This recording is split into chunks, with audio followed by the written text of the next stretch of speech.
Assalamualaikum warahmatullahi wabarakatuh. Berjumpa lagi dengan saya Chandra Jugo dalam program Takjil Intelektual ISNU Kabupaten Malang. Apa kabar pemirsa Takjil Intelektual? Semoga kita tetap sehat dan dalam lindungan Allah Subhanahu wa taala.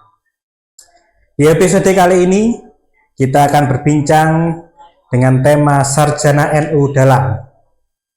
Di sini telah hadir bersama saya seorang dalang muda, dalang yang berprestasi. Beliau ini adalah alumni dari ISI, Institut Seni Indonesia Surakarta, jurusan pedalangan. Selain itu, beliau juga memiliki grup karawitan bernama Suko Budoyo dan pernah meraih penghargaan yakni 10 dalang muda terbaik tingkat Provinsi Jawa Timur pada tahun 2022. Siapa dia? Mari kita sapa bersama dalam episode Takjil Intelektual pada kesempatan kali ini. Ki Bayu, Nggih, Mas Hendra. Sehat ya? Alhamdulillah, pangestune jenengan. Beliau ini bernama lengkap Ki Andi Bayu Sasongko SSN. Begitu nggih? Terus nggih. Nggih. Assalamualaikum. Baik, tak lama, tak berpanjang lebar, mari kita langsung berdiskusi dengan beliau terkait tema pada program Takjil Intelektual pada kesempatan kali ini. Ki Bayu, ini Mas Chandra. apa? Kita ngobrol ini, jagung maton ini. Ini sahabat ISNU seluruh Indonesia ingin tahu sebenarnya dunia pedalangan, dunia pewayangan itu seperti apa. Tapi sebelum kita masuk ke pembahasan yang lebih dalam, nah sebenarnya Ki Bayu ini mulai belajar dalang itu mulai usia berapa? Sebenarnya dulu sejak kecil, berhubung ayah itu seorang dalang, ibu juga. Oh, ayah juga seorang dalang ya? Nggih. Masya Allah. Pak Ki Hadi sesuatu. Pak Ki Hadi. Itu ayah saya yang dulu pernah mengajari saya dari kecil. Itu nggih, di rumah itu digelarkan gamelan sama wayang kan. Tapi cuma ya berhubung saya itu belum tahu, belum ada ketertarikan sama sekali, tapi nggih cuma ikut dawuhnya orang tua. Jadi saya mengikuti apa yang dikatakan beliau. Itu sekitar saya umur 9 tahun. 9 tahun itu berarti SD. Nggih. Itu kan belajar dalang itu kan bahasa Jawanya tingkat tinggi gitu. Nah itu pada saat itu gimana gitu? Nah itu karena saya dulu juga sekolah di Solo, tepatnya SMKI jurusan Karawitan. Waktu itu kelas 3 SMK itu ikut di sanggar pedalangan yang di situ saya mulai dari awal benar-benar dari dasar mengetahui nama-nama wayang, kemudian sabetnya itu bagaimana, suluknya itu bagaimana, itu dari dasarnya seperti itu. Sesudah diajari ayah dari kecil. Oh, jadi mulai dari kecil terus lanjut sebelum ke ISI itu ke SMKI Solo, Sekolah Menengah Karawitan. Berarti mulai kecil sudah minat ke sana ya ke. Kalau boleh jujur sebenarnya itu bukan mungkin belum ya, karena ya seperti tadi tidak tahu sama sekali, belum ada ketertarikan, belum bisa merasakan keindahan alunan tembang-tembang dan keindahan pertunjukan wayang itu sebenarnya dulu dari keterpaksaan. Dulu sampai ayah itu sampai bahasa Jawane jegek. Saya diputarkan wayang itu malah tidur. Wah, seorang bakat iki ngono. Tapi akhirnya sampai SMP kelas 3 setelah ujian nasional, ujian sekolah itu selesai, digelarkan gamelan lagi. Diberi papan tulis, notasi itu enggak tahu yang pelok slendro itu seperti apa, enggak tahu. Pokok wis iki tabun manut angkane ning gamelan karo ning papan tulis ngoten. Nggih, kula tutuke ngoten. Itu ayah gitu ya. Ayah waktu kelas 3. Pemirsa, itu dari keterpaksaan saja akhirnya menjadi 10 dalang muda terbaik tingkat provinsi Jawa Timur. Luar biasa beliau. Dulu Oh, ya. juga Ya, eh, lanjut sih. waktu kecil selain diajarin tentang wayang sama ayah itu, ibu juga memberi materi itu tembang, nggih mau coba Masya tapi Allah. belum tahu. Apa ibu juga ikut aktif di dunia kesenian? Kebetulan ibu juga Berarti waragono. memang- Ibu Ani. Memang nggak ada ya, memang keluarga sendiri. Nggih. Itu kalau setiap malam waktu menjelang tidur di kamar sama ibu itu istilahnya rengeng tembang mau copat. Nggak tahu dulu mau copat apa. Pokok disuruh menirukan. Lagi sono nonton. Lah terus ayah masuk kamar terus menengcep. Malu dulu itu. Malu. Nggih. Memang begitu sih, sama ya, mirip-mirip semuanya itu. Kalau belajar apa orang tua masuk ya langsung. Nggih. Gitu dulu. Oh ya, kita tadi jenengan juga ada grup karawitan. Nggih. Itu mulai jenengan setelah lulus atau memang sudah sejak lama? Setelah lulus. Jadi saya kuliah di ISIM mulai tahun 2013. Oke. Kemudian lulus mengajar di salah satu SMP negeri di desa Sumber Pucung sini. Waktu itu adanya pandemi COVID. Oke.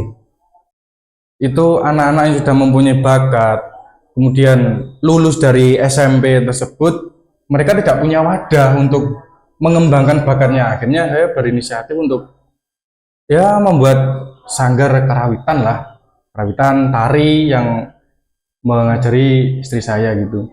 Terus semakin lama berkembang sampai akhirnya juga ada job. Kemudian yang sudah terampil sekali itu ikut di karawitan yang senior Sukobudaya itu. Oh. Kalau yang masih junior itu karawitan Prada. Oh, jadi ini anggotanya jenengan ini di karawitan Skobdo ini muda-muda semua Mas? Ada yang senior tapi hanya beberapa. Oh, Mayoritas iya, siap, sudah siap. muda-muda gitu. Jadi ketika jenengan pentas gitu, jadi grupnya jenengan ini semuanya muda-muda semua Yang rata-rata muda-muda, ya? nggih. Luar biasa. Rata-rata masih SMA sama lulusan SMA anak kuliah. Itu latihan rutinnya setiap hari apa? Ya? Biasanya setiap hari Rabu dan Jumat. Jenengan langsung yang latih? Nggih. Masya Allah, luar biasa Berbekal sekali. dari SMKI. Baik Ki Bayu, sebelum kita lanjut, monggo ngopi dulu Ki. Oh nggih. Ngopi dulu Ki. Nah, kula rokokan jenengan mboten nih. Wah, betul apa bebas sih.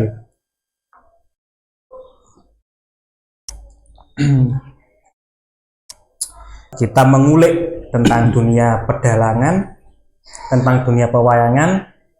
Saya ingin Ki Bayu nanti sharing. Sebenarnya dunia pewayangan, dunia pedalangan itu seperti apa?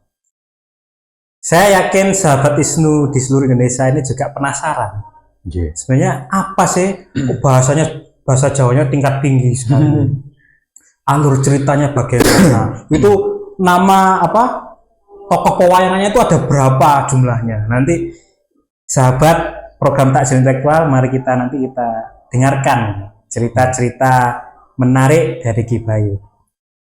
Sebenarnya sejarah wayang Ki Bayu. Nggih. Itu kan saya pernah baca di beragam literatur. Itu banyak versi. Nggih. Ada yang dari India ya. Nggih. Ada yang dari Cina. Cina ya. Nggih. Cina. Terus yang di Indonesia itu versinya juga Ada sendiri. ada sendiri ya. Nah, Nggih. kalau nyuwun Ki Bayu menjelaskan itu sebenarnya yang benar dan yang otentik itu yang seperti apa? Kalau mengulas tentang sejarah wayang itu tidak ada yang benar, tidak ada yang salah, Mas Chandra. Karena semua ada dasarnya. Seperti yang diteliti oleh sarjana barat itu Hazau, Rases, dan Kreut itu menemukan manuskrip Jawa kuno yang di situ menyebutkan ada tulisan wayang juga ringgit yang dalam bahasa Jawa sekarang ya diartikan sebagai wayang. Oh, Tapi itu sekitar tahun abad 11, 1100 sekian. Tapi kalau dilihat dari seperti prasasti Kuti, di situ tertulis tahun 842 Masehi, di situ sudah tertuliskan ada tulisan wayang atau ringgit. Jadi namanya ringgit ya. nggih. Bukan berarti mata uang. Iya, bukan, bukan nggih. Malaysia itu. Ringgit. Itu yang versi Jawa. Ada yang menemukan juga dari Cina, itu memang ada namanya wayang potehi. Wayang potehi. Nggih. Terus yang dari India juga ada tokohnya, nggih. Kalau nggak salah nggih Ramayana Mahabharata, tapi sangat berbeda dengan yang di Jawa. Di sana wayangnya dulu ada orang-orang India itu Iya. ke kampus keisi menunjukkan bahwa ini loh wayang India. Kalau nggak salah dulu dibuatnya itu dari kulit kambing. Kulit kambing. Nggih. Kalau wayang Jawa kan seperti ini, meskipun dari kulit tapi kan nggak terlihat Ya. bening gitu nggih, karena didasari dengan cat.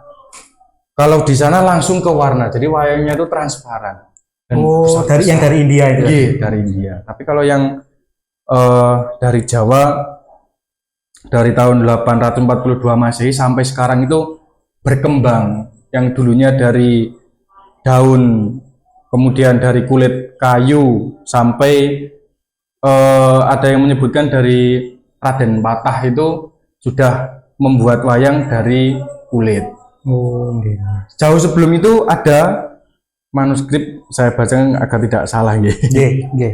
Seperti yang terkenal itu pada abad 11 zaman Erlangga dalam kitab Kakawin Arjuna Wiwaha karangan Empu Kanwa pada bait ke 59 yang bunyinya begini. Hanonton ringgit manangis asekel mudah hidepan huwuswruh tuwin jan walulang kinukir molah angucap. Artinya ada orang melihat wayang menangis, kagum serta sedih hatinya. Walaupun sudah mengerti, sudah tahu bahwa yang dilihat itu hanya kulit yang dipahat berbentuk manusia yang dapat bergerak dan berbicara. Itu sudah membuktikan berarti tahun 1100 Masehi itu sudah ada wayang. Berarti sebenarnya sejarah wayang itu sudah sejak abad Sudah 11 ya. sebelum apa? Sebelumnya Sebelumnya malah. seperti yang di Prasasti Kuti tadi ada sebutan juga Hanapuka Warahan Kecaka Tarimba Hanapukan Haringgit.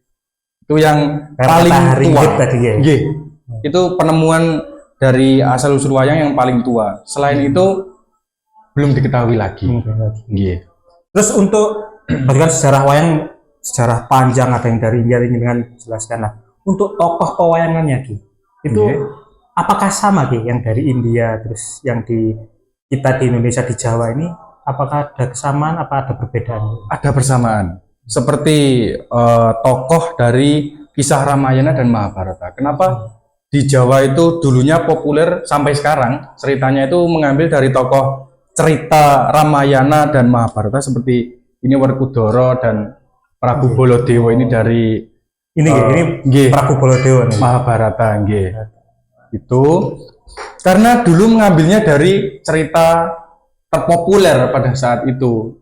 Jadi mengambilnya dari cerita wayang Ramayana dan Mahabharata. Mungkin bisa karena nopo nggih, akulturasi budaya, karena ada pendatang dari India yang membawa budaya mereka dibawa ke sini sehingga sampai akhirnya wayang pun sebenarnya tidak ada nggih unsur yang seperti Hindu itu enggak, karena tapi sejarahnya wayang itu juga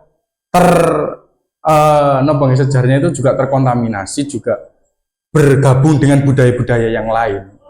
Sebenarnya nggih sebelum itu nggih nyal Jawa nyal, bukan Ramayana Mahabharata, karena setahu saya dulu waktu kuliah itu mendapat ilmu materi pewayangan, wayang itu dulu sebagai media untuk mengirim doa kepada leluhur, bukan sebagai pertunjukan seperti sekarang. Oh, malah dulu itu untuk kan ya apa? Untuk kirim doa ya. Media untuk kirim doa. Media untuk kirim. Kalau sekarang kan banyak kita mungkin saya termasuk ya yang orang yang awam di dunia perwayangan, dunia pedagang itu menganggap wayang itu ya pentas gitu. Wayang itu ya hiburan, ternyata dari sejarahnya beda ya. Beda. Dulu itu tadi untuk sebagai sarana doa, mengirimkan doa kepada roh leluhur. Kemudian berkembang sampai masuk ke dalam beteng keraton sampai akhirnya dikembangkan, bahasanya ditata sampai ada akademisi juga yang mengajarkan ilmu tentang pewayangan sendiri. Terus Ki, ini terkait tokoh pewayangan yang ada di Jawa, di Indonesia ini. Ada namanya tokoh Punokawan.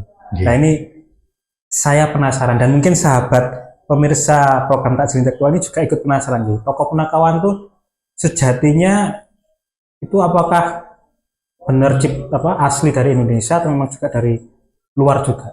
Kalau dari India memang tidak ada tokoh Punokawan. Ada yang menyebutkan Punokawan itu dari kata pono, itu ngerti kawan itu teman, atau ngerti kawan itu 4, itu yang pasti bukan dari India. Tapi dulu seperti yang diulas waktu kuliah dulu, Punokawan itu sebelum 4 seperti yang kita kenal sekarang itu hanya ada 2. Yang kita kenal sekarang Bagong dan Semar. Tapi namanya bukan Bagong dan Semar.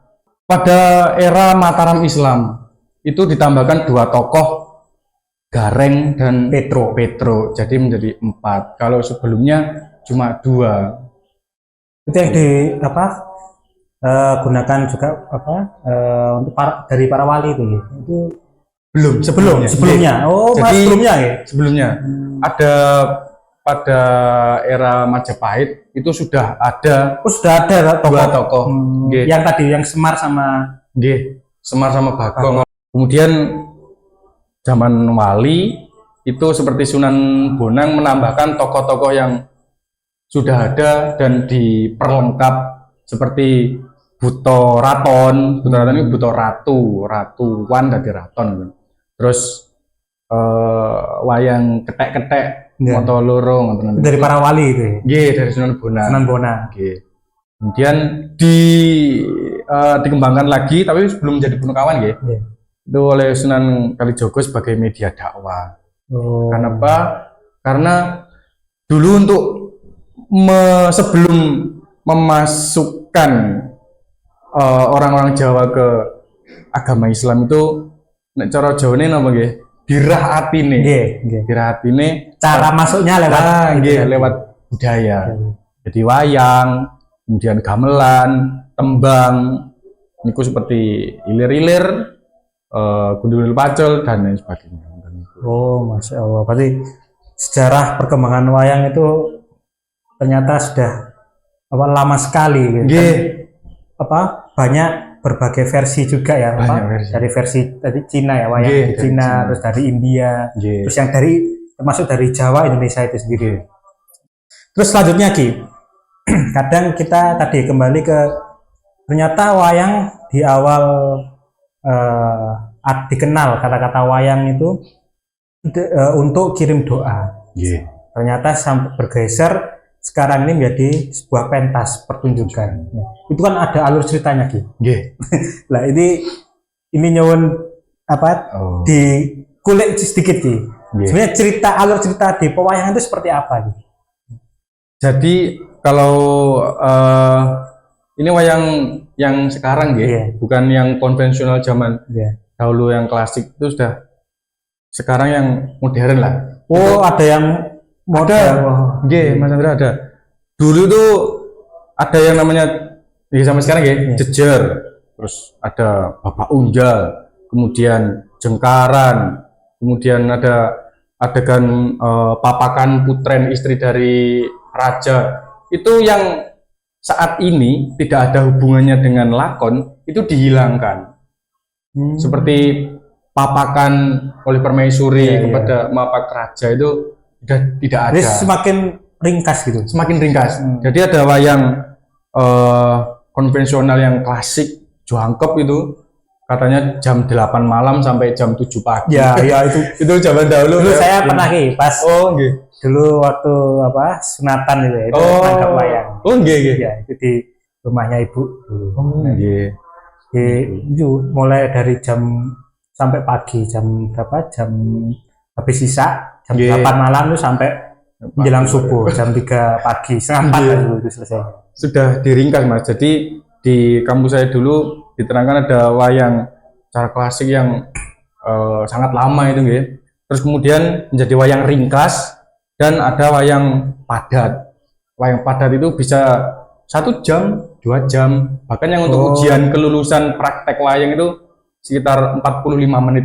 Yang dulu saya pernah ikut wayang apa dulu nih? Yang singkat itu yang jenengan Oh nggih, wayang padat atau celimen. Celimen ya, wayang celimen. Nggih kalau Itu cuma 2 jam ya. Nggih. 2 jam Itu.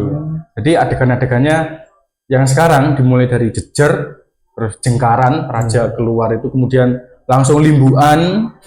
Limbuan itu biasanya malah durasinya paling lama. Yang ditunggu-tunggu tuh biasanya. Itu limbuan, terus kemudian ada paseban. Paseban itu para patih yang akan menghadapi para musuh itu mengumpulkan anak buah, panglima perang itu dikumpulkan, kemudian perang gagal. Terus masih ada jejer loro, masuk patet songo itu sudah dari masalah, kemudian patet menyuruh puncak masalah sampai akhirnya diresolusi dan amanat. Wah, ini urut-urutannya saja saya ngulangi lagi, paham ya. Jadi itu urut-urutan ceritanya lah, bahasanya itu memang itu. Kalau Ki Bayu sendiri belajar bahasa di pewayangan, bahasa Jawanya apa sama kayak kita komunikasi sehari-hari itu? Apa ada memang bahasa khusus pewayangan? Ada yang khusus, jadi bahasa campuran antara Sanskerta dicampur dengan bahasa Jawa Kawi atau Jawa kuno, nggih. Terus kemudian berkembang lagi ke Jawa modern seperti ada basa Kromo, Ngoko itu masuk ke yang sekarang. Tapi karena sekarang itu lazimnya menggunakan bahasa Jawa modern, nggih, diperbanyak, tapi tidak meninggalkan bahasa-bahasa Kawi. Itu biasanya dimasukkan ke dalam janturan. Janturan itu menggambarkan suasana yang sedang akan terjadi. Beda lagi dengan pocapan. Pocapan itu menjelaskan yang sudah terjadi, yang sedang terjadi, dan yang akan terjadi. Itu biasanya menggunakan bahasa-bahasa Jawa kuno. Jadi pergeseran perkembangan zaman ini juga ikut mempengaruhi model perwayangan juga. Dulu di Solo itu Hari Wayang Dunia mengambil tema wayang nut zaman kelakone. Jadi wayang itu berkembang sesuai pada zamannya. Gitu.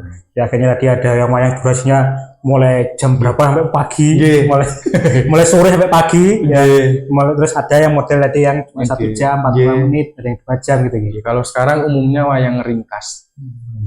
Ki Bayu, ini kan sedang lagi ngetren ya, ini wayang santri. Nah ini ada, saya tuh sering menemui menyaksikan juga, melihat di channel-channel, di kanal-kanal streaming itu di YouTube dan lain sebagainya, itu wayang-wayang santri. Kalau menurut Ki Bayu, jadi wayang santri itu seperti apa? Apakah Ki Bayu juga pernah pertunjukan wayang santri? Alhamdulillah pernah. Pernah Ki? Diberi kesempatan oleh Abah Yai. Oh, Abah Yai Abdullah. Ketua PC ISNU ya. Diberi kesempatan juga mengajar anak-anak di kerawitannya, saya yang mendalang.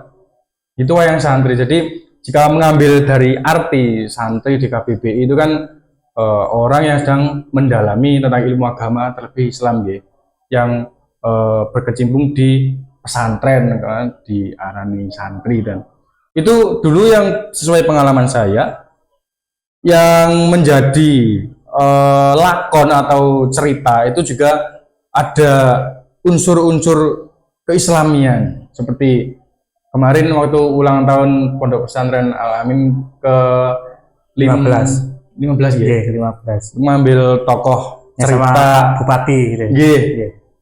Sunan Kalijogo itu, yang penabuh atau pengerawitnya juga anak-anak santri dari Pondok Pesantren Rakyat Al-Amin. Itu jadi menurut saya itu bukan lagi hal yang tabu, wayang masuk ke pesantren. Memang dari dulu berkembangnya wayang itu juga menjadi dakwah agama Islam, penyebaran agama Islam. Yang tadi jenengan ceritakan lewat lagu-lagu, bicara apa tadi? Ngerah hati masyarakat. Itu. Jadi bukan hal yang baru sebenarnya, dari dulu sudah ada, cuma sekarang lebih digaungkan lagi, lebih digalakkan lagi agar Ya, seperti kata-kata orang pintar itu, negara itu akan semakin tinggi derajatnya jika rakyat atau masyarakatnya menjunjung tinggi adat dan budayanya. Dia agar tidak hilang, agar menjadi tuan rumah di negeri sendiri. Jadi para ulama, para kiai, ustadz itu juga ikut melestarikan. Itu sangat bagus. Sejatinya wayang santri itu sebenarnya inggih merujuk kepada para wali itu sendiri. Jadi kilas sejarah saat itu waktu nyenengan ada Sunan Bonang, Sunan Kalijogo. Sejatinya juga bukan hal baru wayang santri itu. Bukan. Cuman sekarang lagi nge-hype, lagi naik lagi konsep pertunjukan wayang santri itu. Luar biasa pembahasan pada kesempatan kali ini program Takjil Intelektual dengan tema Sarjana NU Dalang. Tapi sebelum ditutup, ini saya ingin Ki Bayu ini nembang. Nah, ini kan beliau ini dalang 10 dalang terbaik tingkat provinsi Jawa Timur. Mari sahabat ISNU seluruh Indonesia, program Takjil Intelektual, kita dengarkan bersama tembang Mocopat yang akan dibawakan oleh Ki Andi Bayu Sangsongko. Monggo, mohon izin saya sambil membaca. Ini orek-orekan sendiri, membuat sendiri. Ini tembang Mocopat apa nih? Asmorondono. Asmorondono. Yang saya terinspirasinya itu dari surat Al-Fatihah. Surat Al-Fatihah luar biasa. Jadi Mocopat Asmorondono itu kan terdiri dari 7 baris. Dalam satu bait ada 7 baris. Sama dengan surat Al-Fatihah yang juga terdiri dari 7 ayat. Jadi per baris itu saya mengambil dari terjemahan surat Al-Fatihah yang saya masukkan ke dalam tembang Mocopat Asmorondono.